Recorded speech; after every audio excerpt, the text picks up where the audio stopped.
ইতিহাসে আজকের দিনটা কালো দিন হিসেবে চিহ্নিত থাকবে, যেখানে যোগ্য শিক্ষক শিক্ষিকাদের উপর একে তো সরকার চুরি করেছে, তারপর শিক্ষক শিক্ষিকাদের উপর এই আচরণ আমরা মেনে নেব না। ভারতীয় জনতা পার্টি রাস্তায় নামবে এবং প্রত্যেকটা লাঠির হিসেব হবে।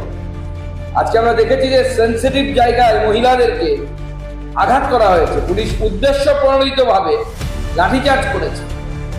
কালকে যারা রাষ্ট্রীয় সম্পত্তি ধ্বংস করছিল তাদের বেলাতে এই ধরনের আচরণ পুলিশের আমরা দেখতে পাই না। তারা কি দুধেল গায়ে বলে তাদের গায়ে হাত দেওয়া যাবে না? হাজলামো চলছে গোটা রাজ্যে।